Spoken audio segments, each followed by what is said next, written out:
Hi, everyone, and welcome to All Cards on Deck. My name is Ola, and for those who don't know me, I'm the host of All Cards on Deck. And I created these conversations, especially for you guys who are right now asking questions. Who am I? What is my purpose?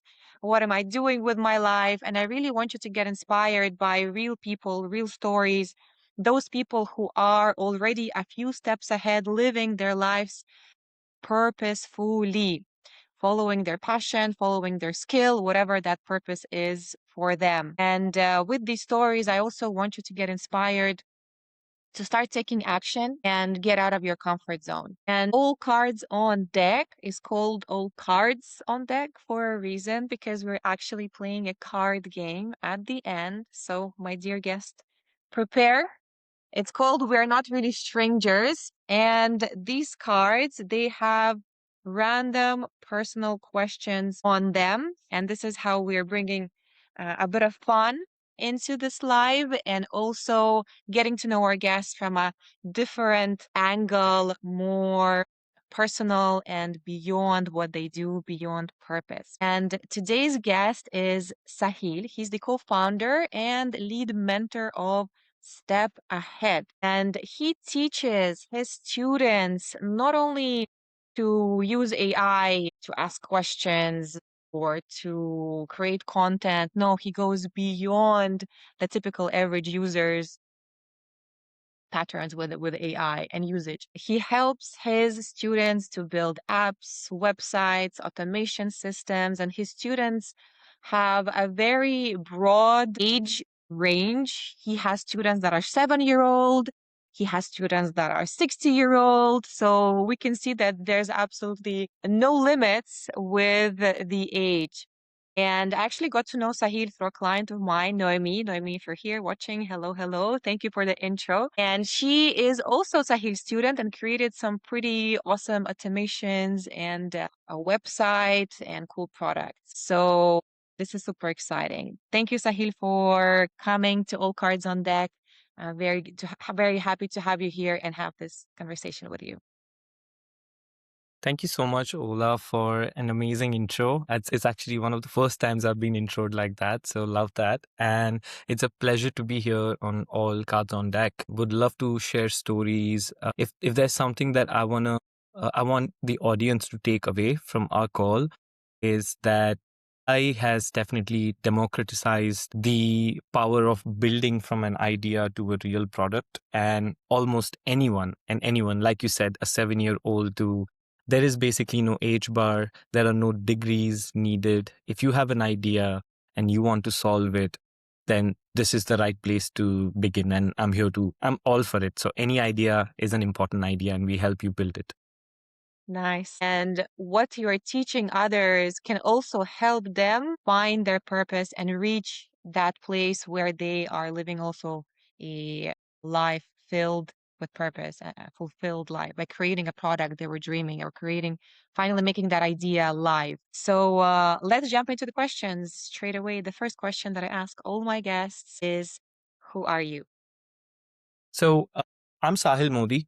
Last decade, I have dedicated to startups. I love working in startup cultures because there's just so much chaos, but at the same time, the upside is way too much. I love dealing with problems. I don't necessarily like being handed out the processes, and I kind of love figuring all of that out. So my whole last 10 years, even before the advent of AI, was how can I make myself productive and how can I add more value to the businesses I'm part of? Through that, I joined the ad tech industry. Ad tech industry delivers ads to masses. So we're talking about the YouTube ads that everybody can relate to. So ads in gaming, ads in mobile technology, and how they are all delivered at scale. But through that, I have learned quite a lot of technology stuff. I understand how engineering team work and how $1 million to $1 billion products are how company and startup acquisitions work. So a lot of knowledge. And back when I was a kid in college, I wondered how this all worked out. So I had to really get my hands dirty. And here I am, ready to sort of spill all the beans to anyone who would like to speed up their learning process.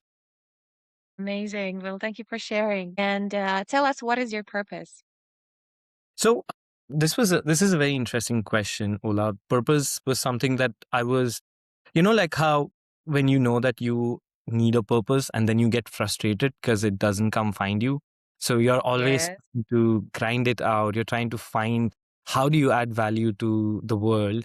And it's just this year, actually, not this year, it happened in multiple instances where I helped someone who was interning learn how to build their own script with no technical background. And then I helped someone who was struggling to find a job to learn AI, leverage AI, and actually build games and start making revenue with that. So these two aha moments were like, you know what? I think a lot of people do need this. And then I started reaching out to multiple people, multiple institutes. I reached out to Noemi. She connected us. So I told her that this is what I'm doing. Would you love to pilot it? And now my bigger purpose is the world is not a limited vessel. Everybody thinks that AI is here to take their jobs. But the reality is, the world can be much better, much equitable, much faster, and much technology progressed, right? And if all of us are AI enabled, and if all of us can build, then we will get there faster. So, my purpose is to get into rooms and keep adding this value time and time again. Hmm. And I'm wondering also, a lot of people, there's kind of like two groups of people who are saying, no, purpose is not about your passion, it's only about your skill. And then there's another group who is saying, no, follow your passion, follow your heart. Which group are you in, or you are not in any groups? No, interesting. I think I've dabbled into both groups. I think purpose is kind of self-discovery. You make mistakes and you keep showing up, right? It doesn't show up on day one. Even a prince who is promised a land can't become purposeful unless and until they put the time on the ground and actually realize the problems and challenges, right? So for me, my sometimes my purpose was to become financially independent. Sometimes my purpose was very selfish, and then sometimes my purpose is to sort of enable and leave a legacy behind. So I keep dabbling into both as any normal human would. Hmm. So purpose transforms throughout life, right? Something, and I also agree with that, that I believe that it can shift depending on the season you're in. One day you need to put more energy, let's say, into family, and that's going to become your purpose for that specific season. And then on the other side, different season, then it's about money. Different season, it's about, like, I don't know, buying a flat. Different season is about serving people. How can I help someone in this situation? So this is really beautiful. I'm wondering also, because I checked your LinkedIn, you are right now juggling a 9 to 5 also and step ahead, right? Yes, that's right. How are So you managing both? How great. are you managing both? Great question. Great question. I love answering this question. So the early betters of AI mentioned that the first billion-dollar company will be created by a one-man person. Although my Hmm. opinions of that has changed quite a lot because I've dabbled into this, but what my previous and actually my current boss was very kind with was he understood my vision. And what I've actually done is I've structured the business in Dubai, which allows me to consult with companies on a B2B level, right? So I manage a 9 to 5 business with them, and I've done the same AI automations that brings in customers, brings in calls, the rigor of doing contracting, pitching, and then outside my 9 to 5, I'm taking that same skill set to different individuals and empowering them. So we're trying to empower individuals one on one, but at the same time, we're also trying to bring this into multiple SMEs and SMBs. All of the companies have the same FOMO that AI is here to stay now. So how do we best leverage it? And it's kind of like self-fulfilling prophecy, if I must say, because you start to automate your problems, you start realizing these are everybody's problems. And the outcome of that, Ola, is that the concept of 9 to 5 changes because your output has 10x for the same hour. So you can do a lot more.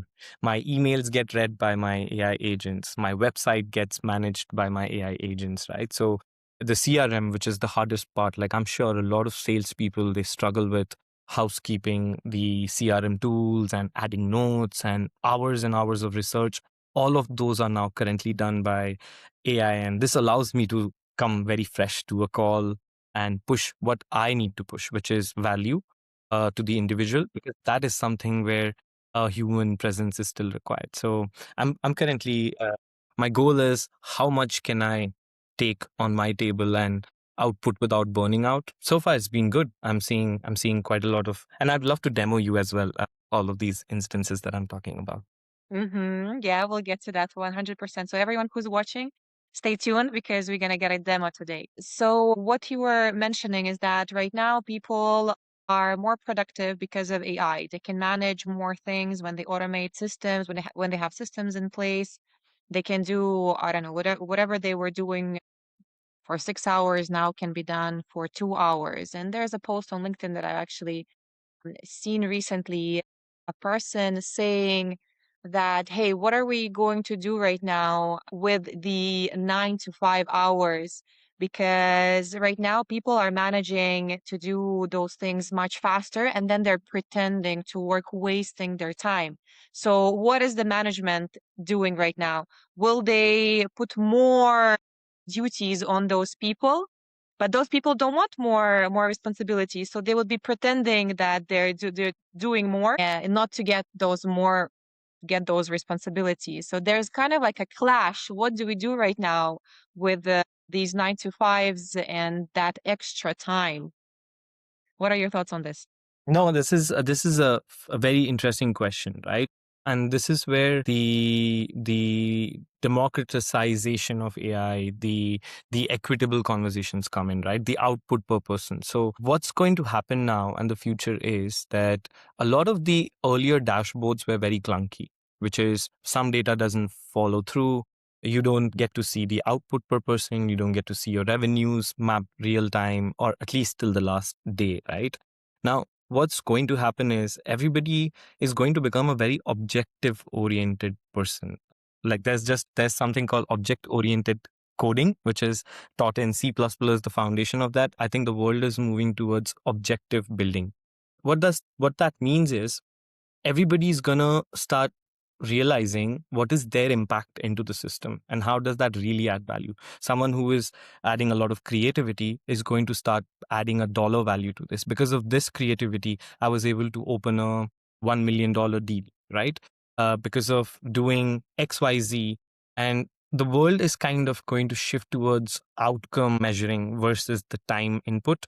And obviously buying back time is kind of, it's a noble conversation. Actually, I don't know, like some people love talking about the balance and some people are here to, oh, I've saved 3 hours, I want to do more in those 3 hours, right?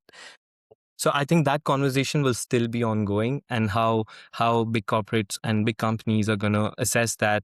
But overall, output is going to 100x. The value coming in from a focused individual is going to increase, and at the same time, the rewards for everyone also will increase who is going to be part of this, right? So no, gone are the conversation where someone with just who's a creative designer is going to be not able to ask for a equitable salary at the same time, because now they understand and track their value as well. So it's both ways, and it's going to come to a middle ground hopefully, and then everybody's going to buy back time, buy balance, buy life, buy product.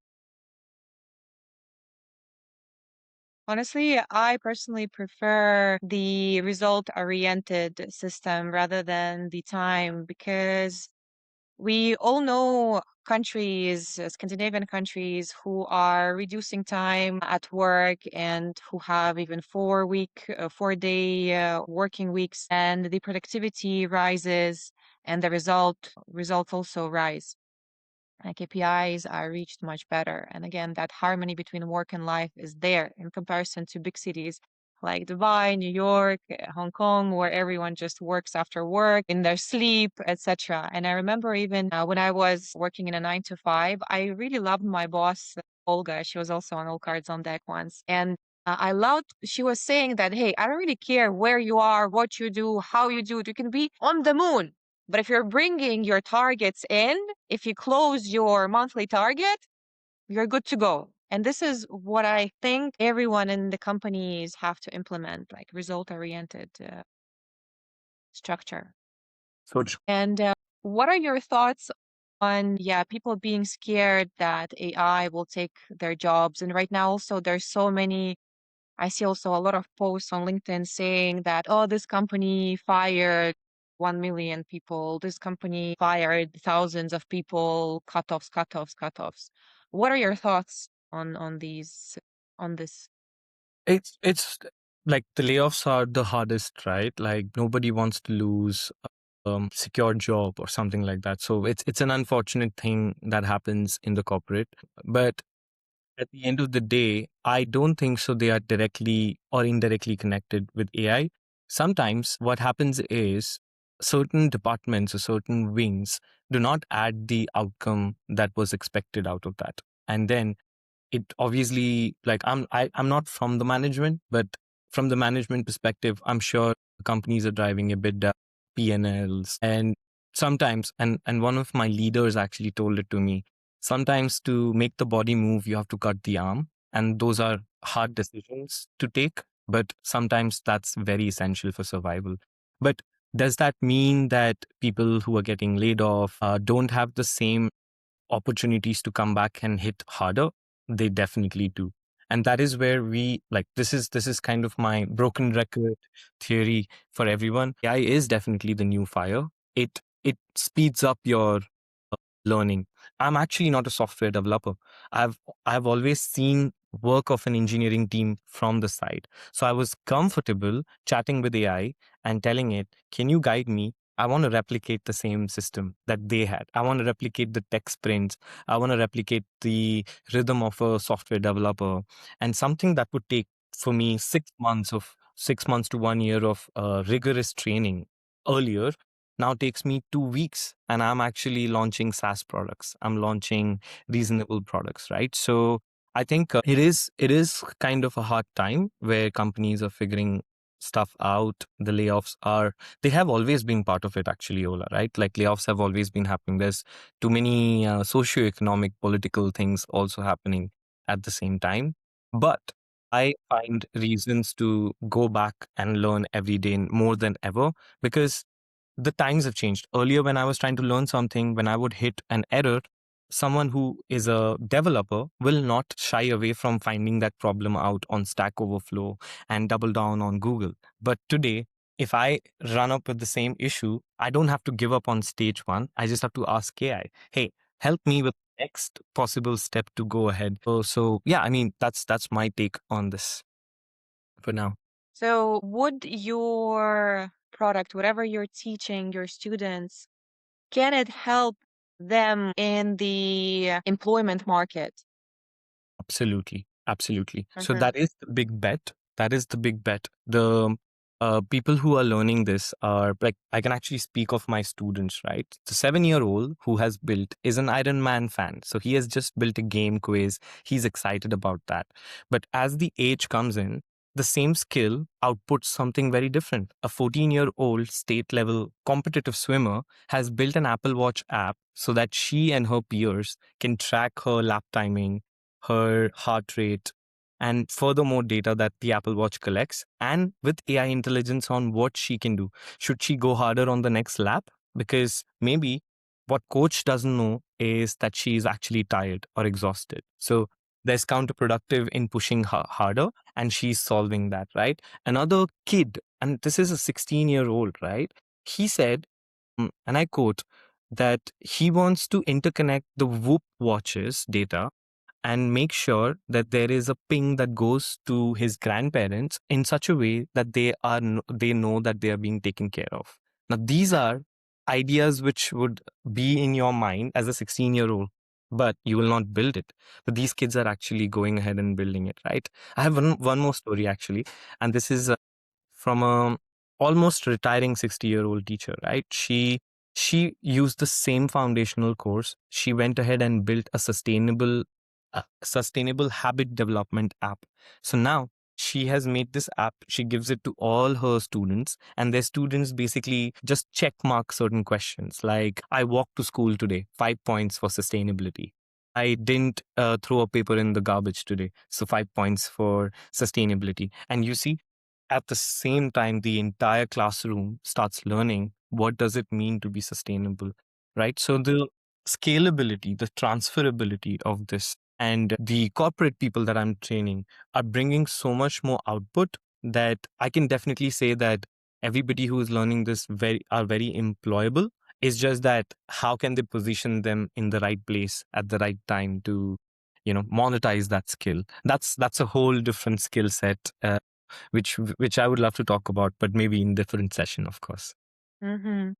Well, let's then show our listeners and viewers how it is done because I know you've prepared a little demo for us.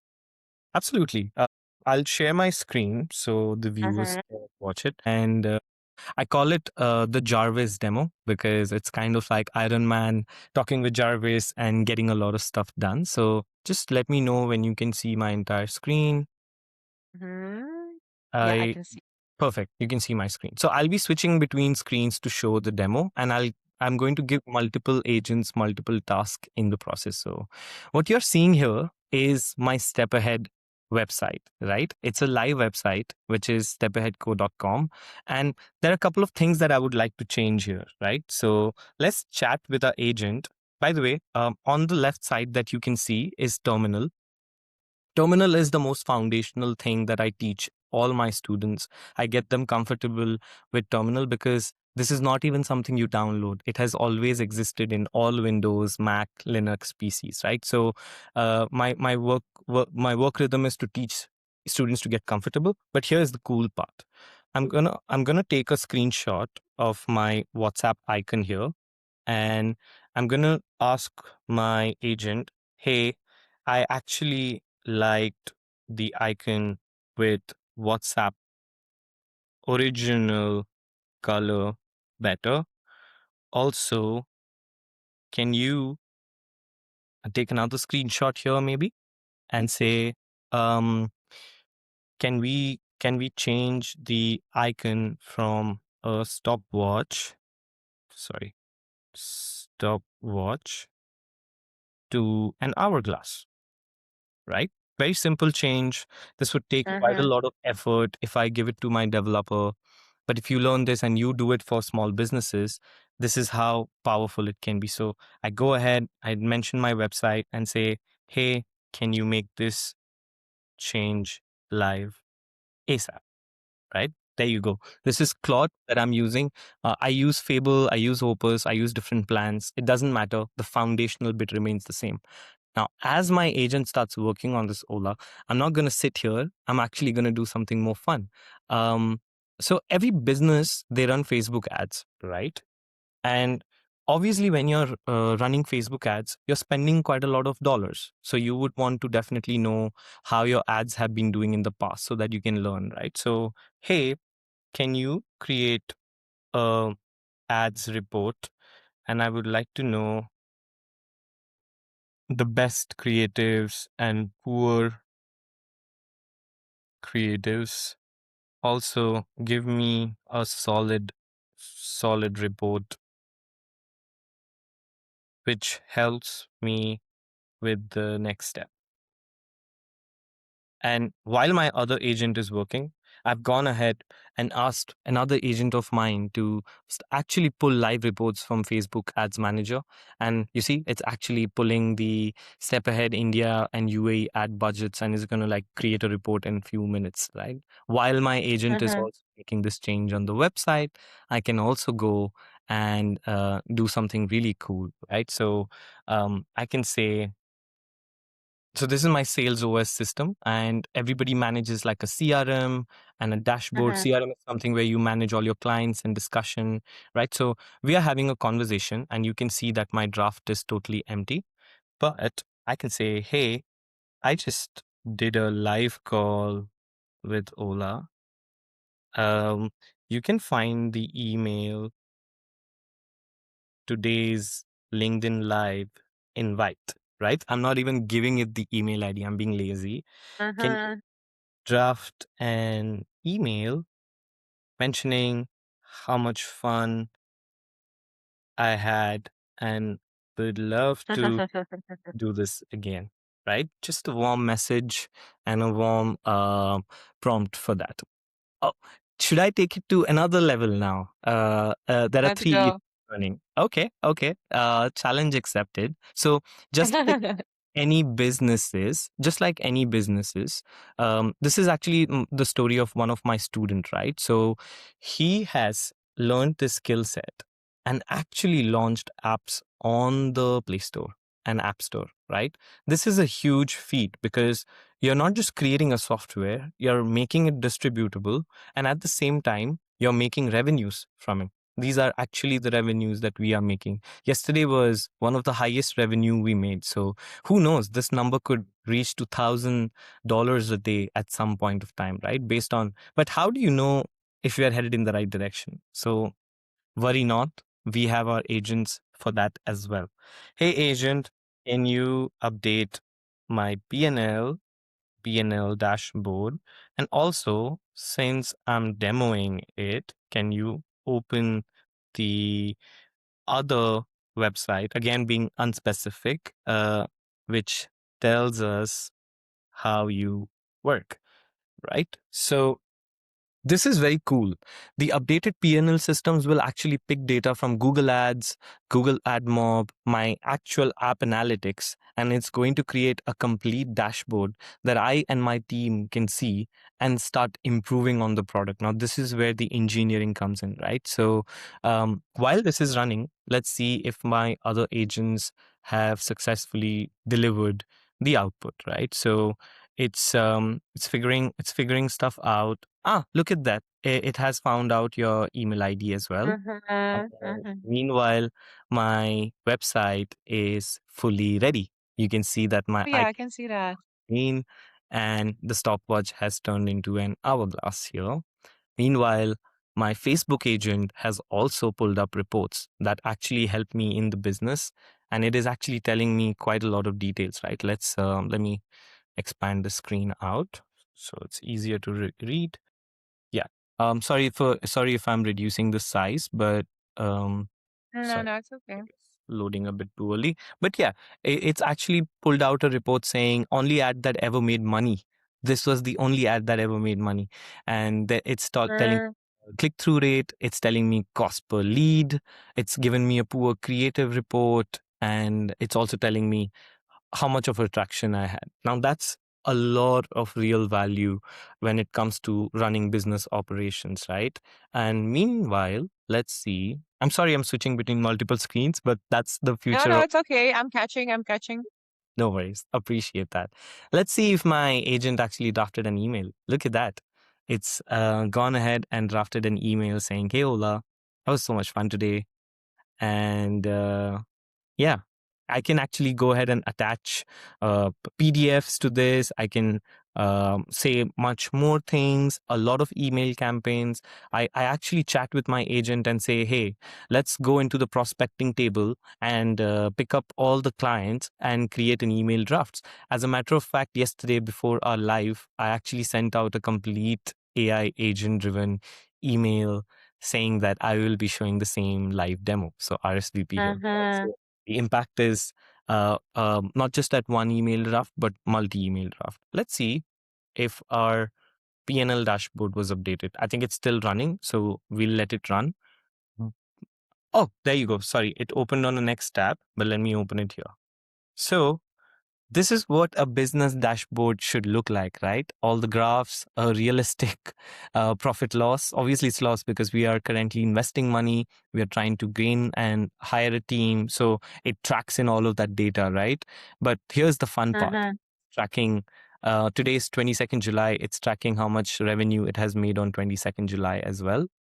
And with different metrics, my team can start looking at funnels and say, hey, okay, graph number one going upward looks good. Something has gone wrong here. We need to identify what's happening there. Something had gone wrong here early on, but now it was back up and now it's going down again. So we need to definitely look into that, right? So these are the data driven ways our team is able to function. And how do we sort of systemize all of this? We do this at a very engineering level where all of these data from Google BigQuery, Google Ads, AdMob, same thing for my Facebook agent is pulled into a pipeline and powers a dashboard. So, you know, the conversation that we were having, Ola, earlier about the being objective oriented, Yeah. that is essentially what we are making happen with this live. So I'll just go ahead and stop sharing my screen. So, Mm-hmm. but yeah, I hope the screen was visible and the demo was. Yeah, it was. It was. Thank you so much for sharing. I really loved it. And it's awesome that you straight away showed us different versions of what that AI agent can do. I'm wondering, do you need to somehow attach each agent to each place you want to work in, or it's just a common thing, or you have to attach like this Claude is for my website, this AI is for data, or it's a common one? That's a very good question. So, the approach that I generally take is I build functions at a molecular level for specific function. But the fun thing is, all of these softwares can interconnect. So, my sales agent can speak to my Facebook agent and actually draft an email based on that. Mm-hmm. So, you can, it's kind of like, how do I say it? So, I use Claude Code, and a major part of my teaching is Claude Codex because it's powered by Terminal. And I basically educate everyone that this is where you're building your own software. So what you said, Ola, is even in a multi-million dollar tech company, they don't build one software. They build multiple modules of software that can speak to each other. And that's exactly what we are also doing here. Mm-hmm. This is amazing, really. Thank you so much once again for sharing. Appreciate. So, what we can do with it now is gather all the reports, fix our website very quickly, create an app, create automations. What else is there possible for us? Amazing, amazing question. So I started getting a lot of students for Step Ahead when in my earlier month it was one or two students and I was trying to just learn the art of teaching. But now I almost get around 10 to 12 calls, which means I need to create 10 to 12 demos for each one of them, right? And at the same time, with and this I'm not showing off, but out of the 12 demos that come in, almost 10 people sign up immediately, right? So now that means invoicing for them. So my Stripe link, my payment links are auto generated today. My demos for them are also auto generated before the call can even happen. And it's hands-on demo, right? So my agent creates codes so that my students can run them easily on their terminal. So it's it's almost as if the problems that I'm facing on weekly basis, I actually start building out tech for that. Mm-hmm. One of my friend, he works in the government tenders. He has automated RFP filing. So now he's filing out tenders, which would take 2-3 hours within half an hour. And if one of them hits, he's going to make multi-million on that deal, right? So the impacts can be it is a very broad layer of automation that you can do. Mm-hmm.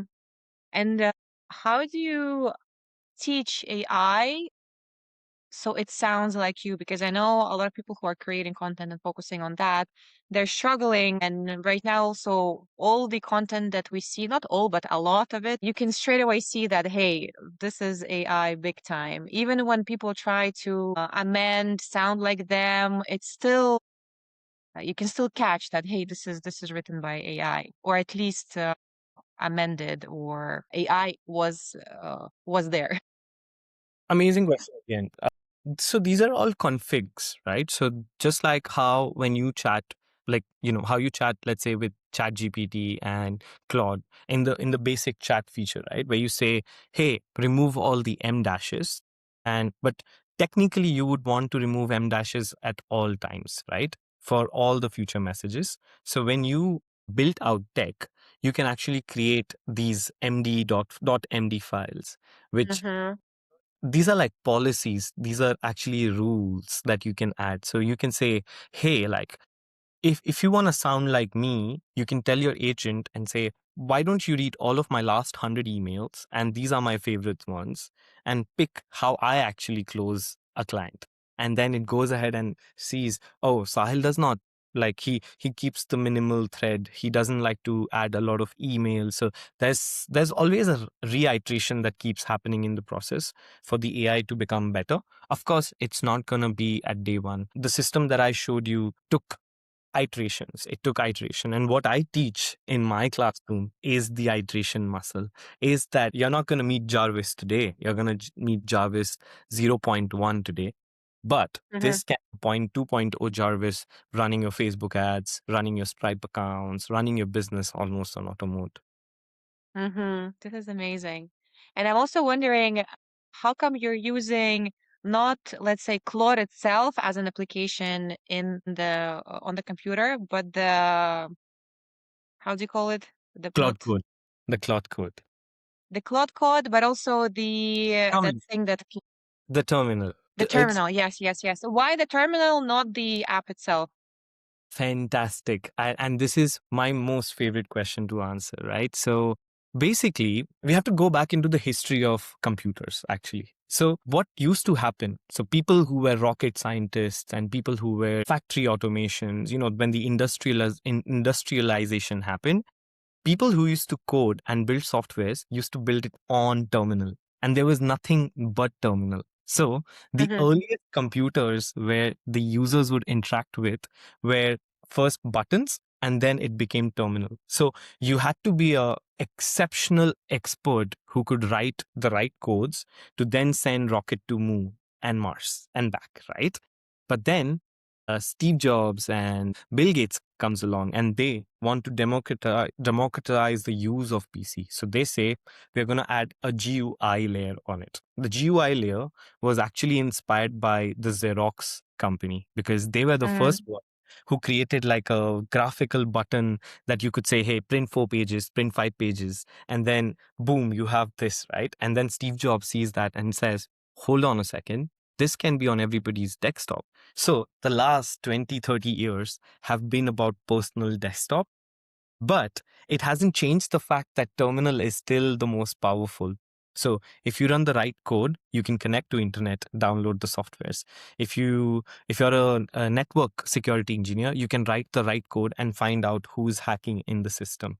If you have the right code, you can actually go ahead and build out those workflows and automation and .md files and stuff, right? So the world started from terminal, it went into the graphical interface unit, and now everybody's converging back into terminal because you quite frankly don't need the clicks on Photoshop and click here, click there, add a new folder. You can actually do all of that just with terminal code. So that's what I teach. I teach my students to start from terminal, get comfortable, and then realize you can build a whole entire software through that. Mm-hmm. So with the terminal, it is faster and it is, yeah, it's easier because you're just chatting and it allows you to do more with it rather than just using Claude, right? Because you're on the terminal chatting with it and straight away it does whatever you want with the program rather than you just chatting with Claude and then copy pasting your Yep. stuff, etc., etc. Okay. Yep. And to get to a stage where you start using Claude Code, also I teach my students to use Claude Chat as your AI tech coach, and you keep a terminal on the right side, and then you just paste every error that you see on terminal into AI chat, and then AI chat says that can be fixed immediately. Like this is, it's a bug that I know. So for example, one of my students shifted from an old MacBook to a new MacBook. So she had to port all her projects there, and she did a standard migration of the softwares. So when she started using terminal on the latest Mac, there was an error that kept happening. When she pasted that error back into the AI chat, which is the Clock chat or Chat GPT chat, the AI said the error is because old MacBooks were on Intel chips and the new MacBooks are on Mac chips. So we have to completely change the software. And boom, she's back in the game. Her softwares are all updated and she's shipping softwares. So such a foundational thing that anybody can miss, but AI helps you catch it. Wow, that's insane. Once again, you're doing it within minutes or even seconds rather than calling an IT guy, going with your laptop, trying to fix it. It's, yeah, making everyone's life easier for sure.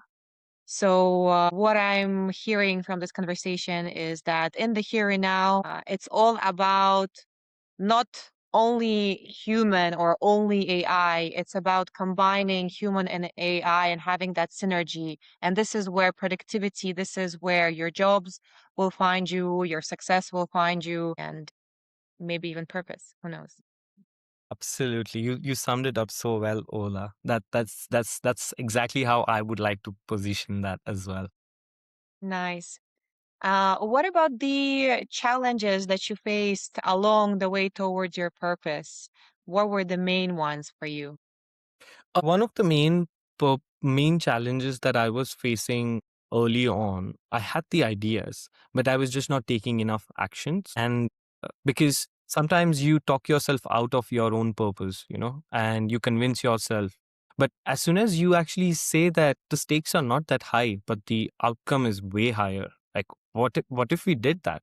What if we enable 10,000 non-coders to actually start building good tech? Like, what could that change in this world, right?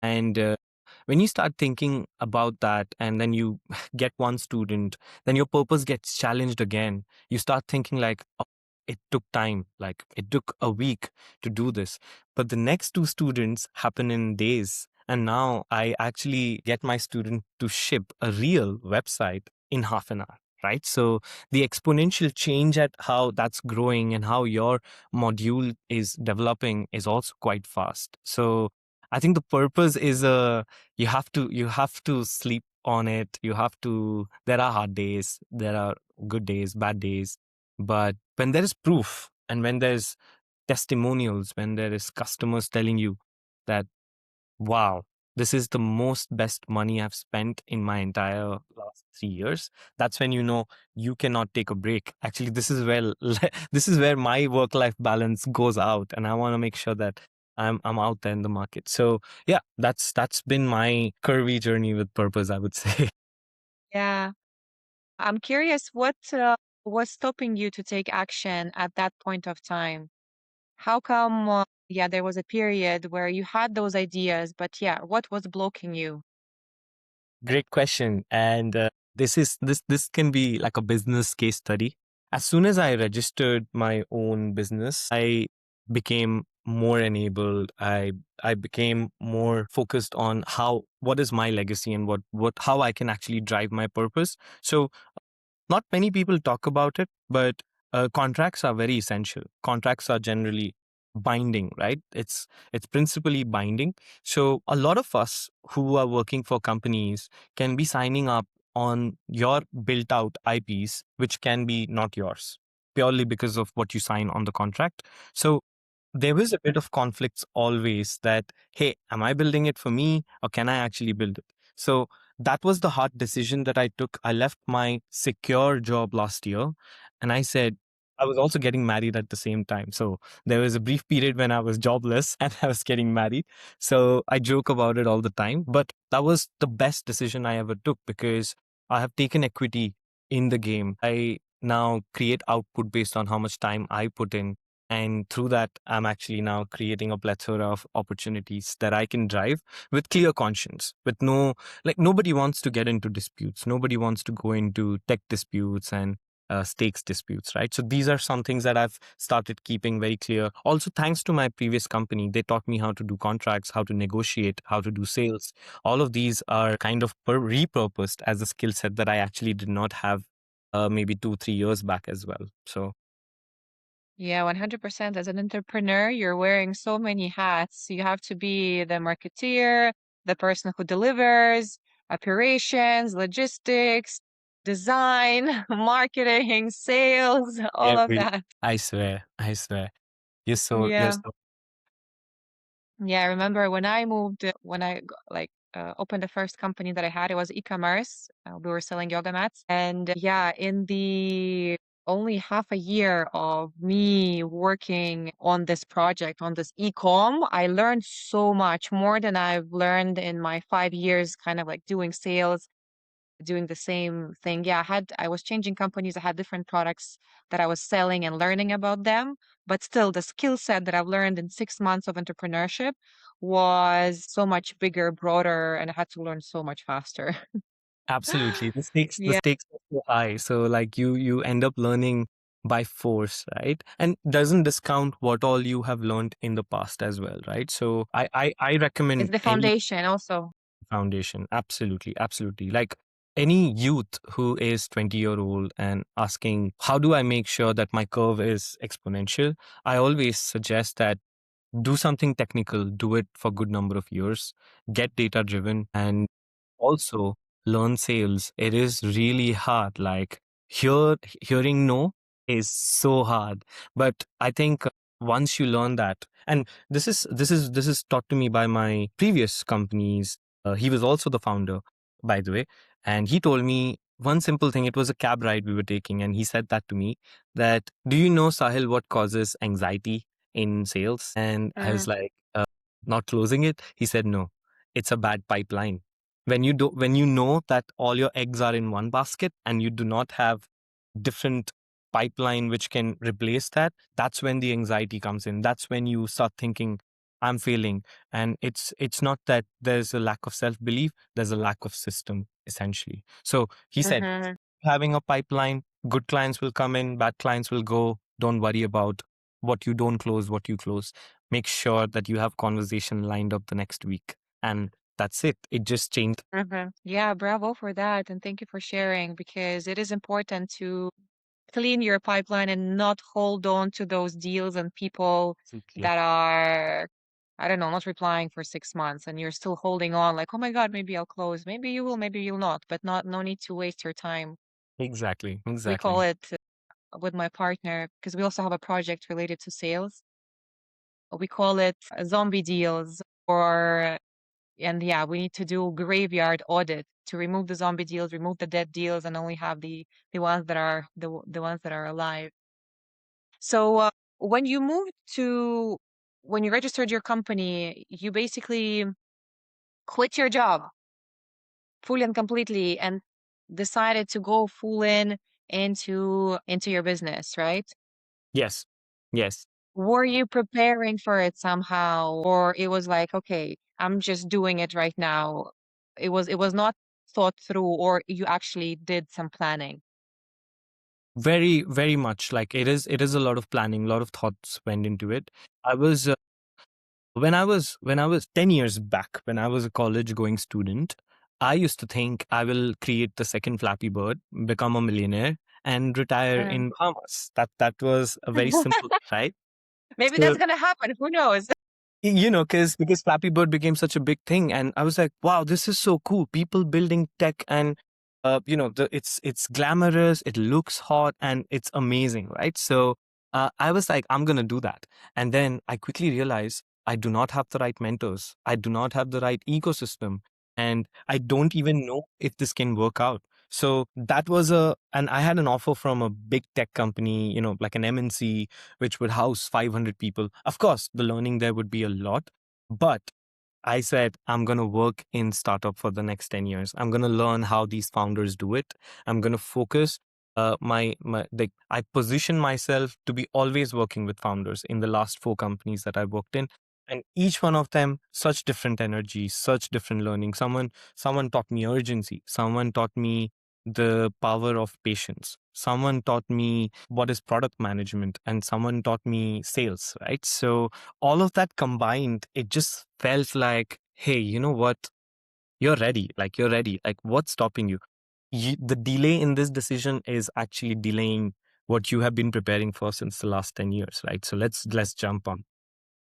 Wow. So 10 years ago, you decided I'm gonna become a founder, and you were strategically working with founders alongside startups to build all of those skills to be where you are right now. This is so, so, so incredible. I rarely meet people who are planning this far. Usually it's more random.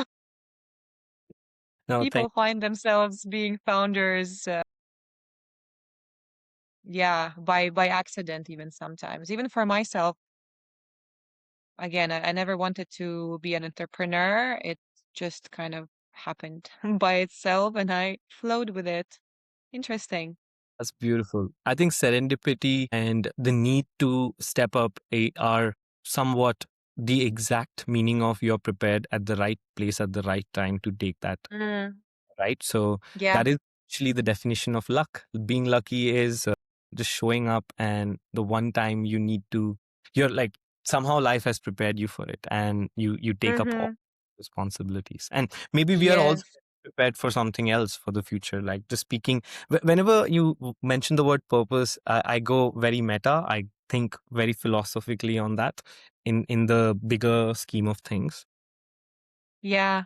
I mean, I also look at purpose on three levels. There is the level of your work, your personality, your ego. It could be serving people, it could be family, something, on the level of your personality, of being a human being. Then I see it as a second level. There is our beautiful concept of souls, reincarnation, and each soul coming into this life has its own purpose, be it learning how to accept, learning how to love, Absolutely. learning how to set boundaries, I don't know, whatever that soul has. And then the third level is your oneness, God, universe, life, whatever it is, where everything just is and your purpose is just to be. You are already living your life purposefully just because you are. That's it. This is how I like to kind of like frame it.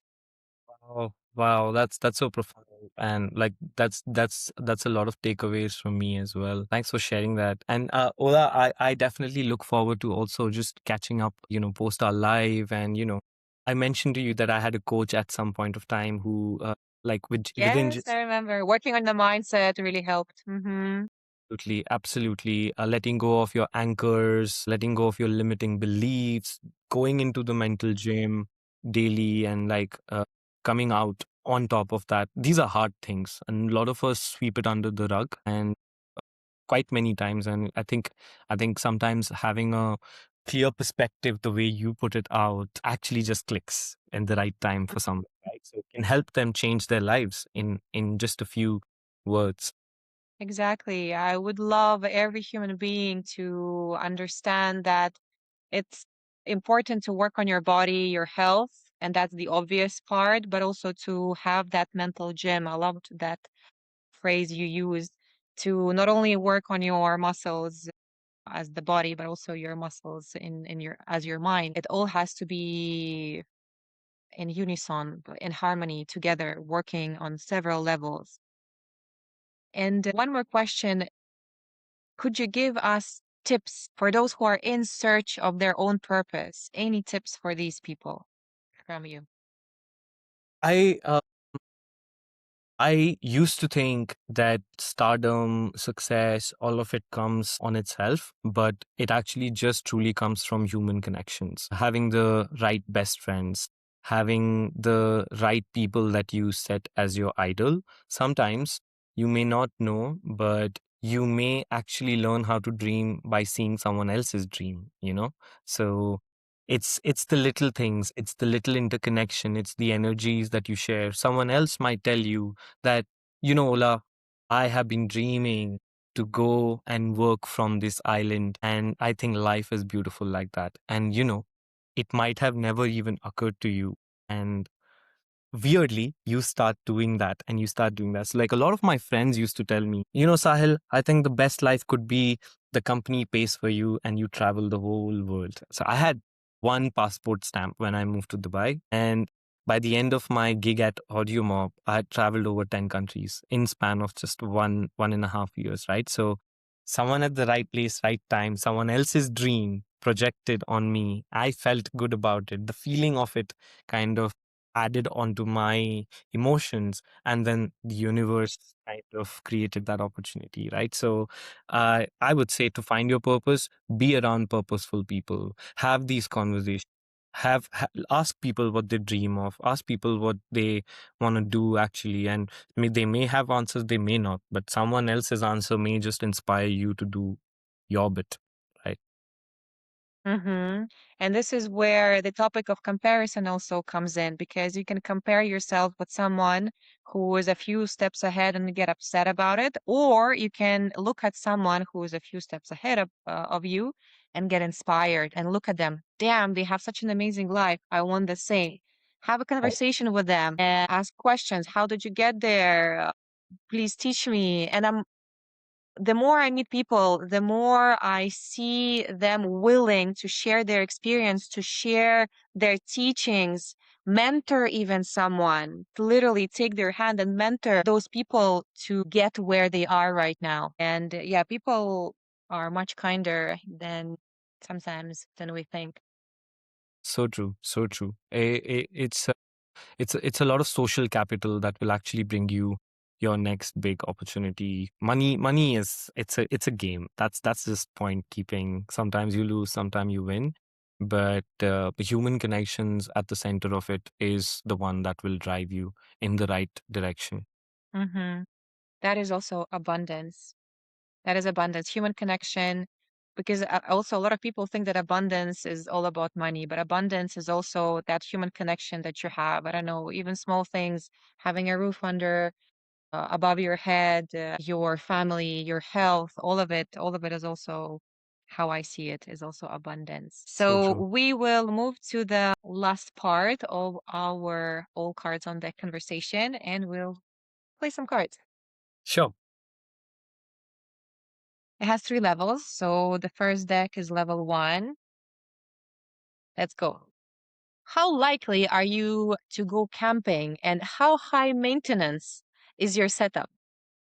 I am less likely for camping, and I answer this question almost every day. But I think I like I have this fear of going for camping, and I keep thinking like when I have kids, will I take them for camp? And then I think maybe I'll take them to beach. If speaking of that, I think my setup will be very high maintenance then. Yeah, glamping only. Camping only. Yeah. Okay, thank you for sharing. Level two. What is something you wouldn't want to change about yourself? This idea of modeling myself and consistently willing to change myself is not something that I would ever let go of. It's hard. Sometimes you push yourself into why is this circumstance asking me to change? But I always try to remind myself that there is a better outcome from this ordeal or hurdle. And I find that that as the most strong part, a strong trait of me, being very flexible, being like water, and trying to change myself. Wow, this is also very important, especially nowadays. I feel like after especially 2020 and all of the all everything that happened there, the whole society was taught flexibility and adaptability because everyone's plans just went down the drain. And I also remember myself in 2020, I had like amazing plans. I'm quitting my job, traveling the world for 1 year. Ha ha ha ha. Life had a different plan for me. And yeah, I had to learn how to adapt and adapt and adapt again and again and again and again. Yeah. Yeah.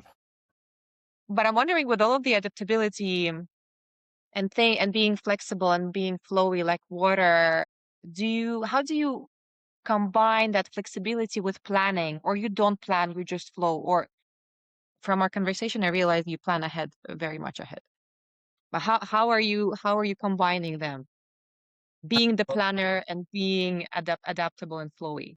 So so my plans are they are always based on room for error, if I can Okay. put it that way. Which is my planning is creating room for making one good purchase, making one good savings.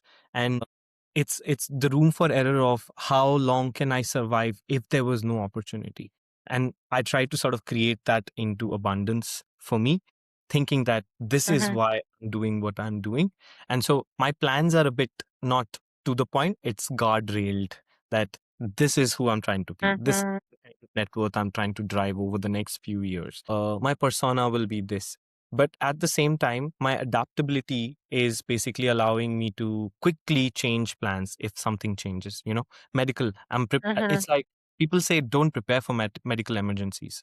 I prepare, I'm not preparing for my medical emergency. I'm preparing for my family's or anybody else's medical emergency, right? So I factor in, but I don't go deeper into that. And it's kind of like Murphy's Law, whatever comes, then you adapt to that at the new. And you can always whiteboard a new plan. I'm of that opinion. Mm-hmm. So if you're for both, you're for planning and at the same time, again, if things don't go as you plan, to be flexible about it and to have that space for error, as you said. Yeah. Absolutely. Absolutely. Okay. And level 3. What would make people feel closer to you? What would make people feel closer to me? That's very interesting. I think being considerate. I keep hearing this from time to time that sometimes Mm. people tell me that I am considerate and then sometimes I'm not. But every time I'm not considerate of others, I do see the distance growing. So if you have a white paper where you can write names of people that you think of. You don't have to chat with them even. Like if you can just think of them saying, hey, this person is struggling with loan. God help them. Or hey, I know this person. And my wife and I do this all the time. So we have a WhatsApp group, and based on how our week goes, someone says something to us. We try to put that in writing in our WhatsApp group saying this person. And then what we try to do is combine that as a list of prayers that we make. So I feel even though closeness is a construct of how well they talk with you or how they share things with you, I think closeness should be inward. You think of them, and in a sense, life will then work out to making you all close as an output. Oh my God, I love it so much. I'm not sure if you heard of Michael Roach, a monk who is teaching karma. No, I He must read that he's an book. amazing. He wrote many books about karma and what you're saying.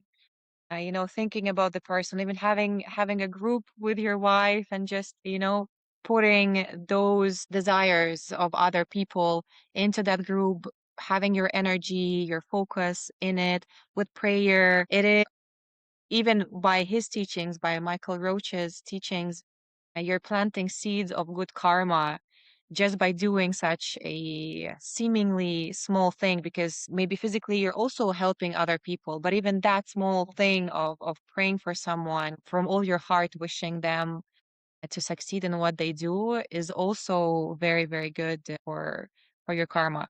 It's kind of like you're selfishly giving. Wow, You're giving, but you're also receiving to that's great. That's yeah, great. from the universe. I love it. So it's literally just you and your wife, two people in the group where you're sending. This Yeah, is we said that amazing.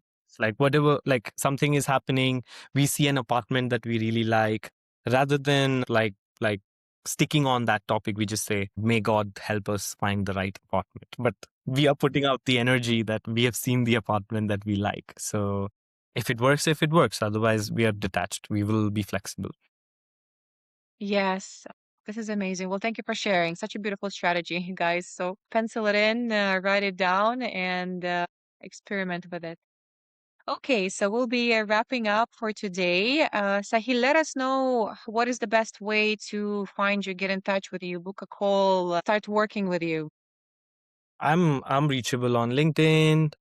I'm also happy to just maybe drop my email ID. I'm very reachable actually. Anybody can DM me. Anybody can send me a request. If you're looking for a friend, you can ping me. If you're looking for AI automation and workshops, you can ping me. If your kid wants to go to the best colleges and wants to get that hands-on experience, honestly, I'm just up for any kind of conversations and just Amazing. So that's going to be LinkedIn DMs, your email, and probably also your website, right? I'm going to yeah, leave it, yeah. all of that on LinkedIn and also YouTube, because this conversation will go there too. Well, thank you once again, Sahil, for joining. It was so nice to chat with you. Thank you for sharing. I resonated with so many things and I also learned so much from you as always.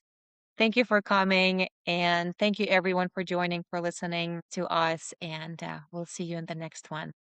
Thank you so much, Ola. Thank you so much, everyone. And I appreciate the opportunity. And I'm feeling so good as well after the call. It just feels amazing to just revise on these points and everything that we discussed. Right? Beautiful. Okay, guys. See ya.